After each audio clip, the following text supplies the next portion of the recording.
This Guy's Garage. Like and subscribe. Oral questions, questions orales, l'honorable. The Honourable Leader of the Opposition. Today, Conservatives got a letter from the Commissioner of the RCMP indicating that the National Police Force is now formally investigating the Arrive scam and the Auditor General's report into it. Now, we know that the Auditor General the government deprived the Auditor General of key documents to calculate the full cost and the breadth of the scandal. We also know that the Prime Minister refused to hand over documents in the SNC-Lavalin and the ArriveCan Island scandals. Will the Prime Minister commit here and now to giving the RCMP all the documents and evidence on Arrive scam? The Honourable Minister for Public Security.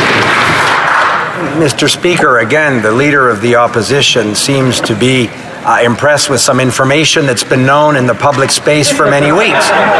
The RCMP have confirmed previously that they're looking into the circumstances around ArriveCan.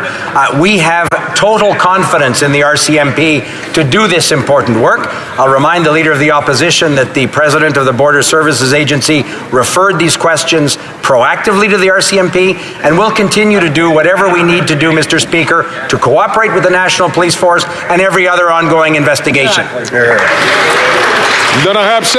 Honourable Leader of the Opposition. Other investigation. How many police investigations are they facing, Mr. Speaker? After 8 years, this Prime Minister is not worth the cost of food. Today, we got a terrible report from the charity Second Harvest, which reports that this year they expect 1 million additional visits to food banks, and that last year 36% of charities had to turn people away because they were running out of resources. Will the Prime Minister reverse his inflationary carbon tax on farmers and food? The Honourable Minister for Innovation. Mr. Speaker, when it comes to Fight for Canadians, we will take no lessons from these conservatives, Mr. Speaker. Today, I just appeared in front of the Agricultural Committee, and Mr. Speaker, it was shocking to see that one of their members was defending the profit margin of foreign food processor, Mr. Speaker, at a time when we should all be fighting in this House for Canadians, Mr. Speaker. Opposition. Speaker, what I understand is that after 8 years, this Prime Minister, this NDP Liberal Prime Minister, is not worth the cost of food. And if you thought that grocery profits were too high, after 8 years, you'd think he might have done something about it. But instead, we now have a massive increase. Let's get this straight. Second Harvest predicts there will be 1 million more visits to food banks this year than there was in last year's record-breaking year. In fact, many charities can no longer give people food because they've actually run out. In light of the failure of the carbon tax and the pain it is causing, will they axe the tax so that Canadians can afford to eat? The Honourable Minister for Innovation.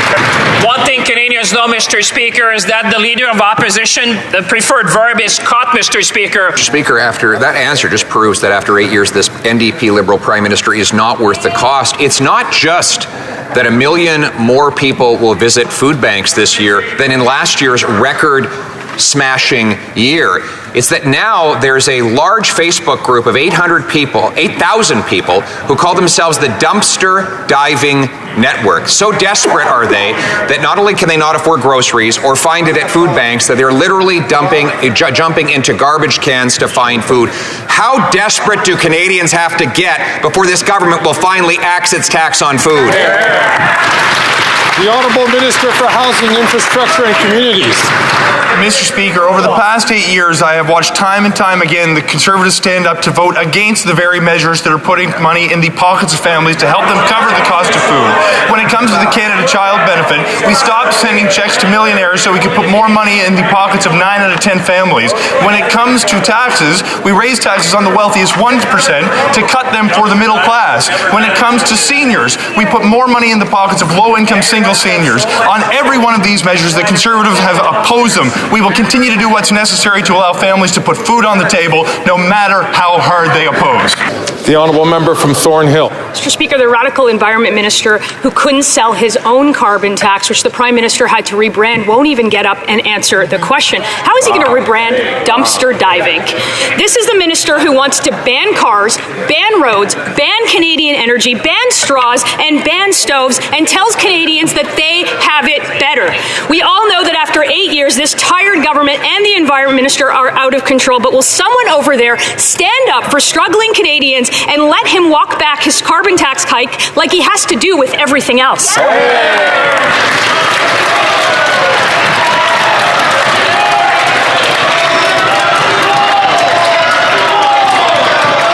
Order.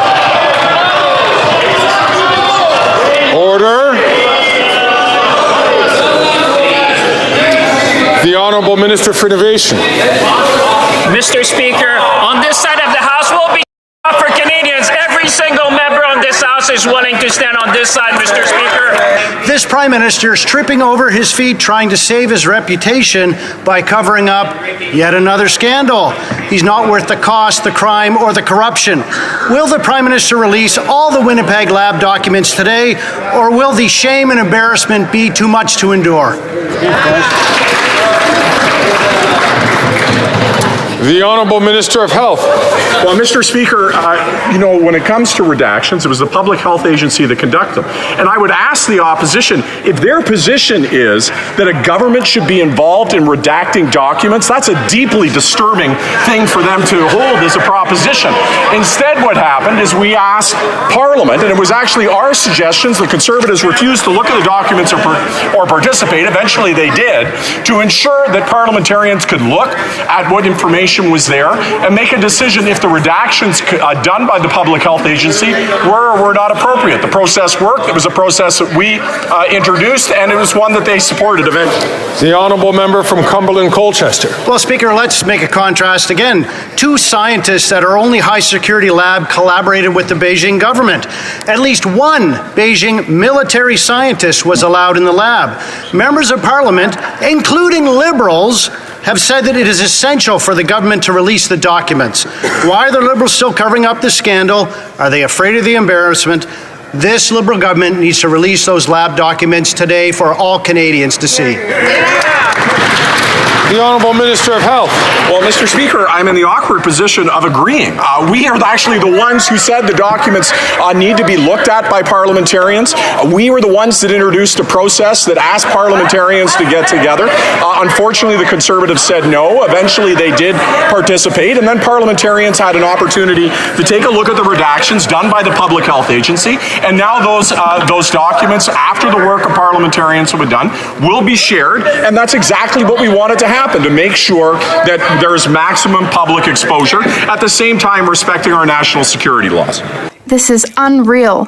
I don't know how they even look themselves in the mirror at night.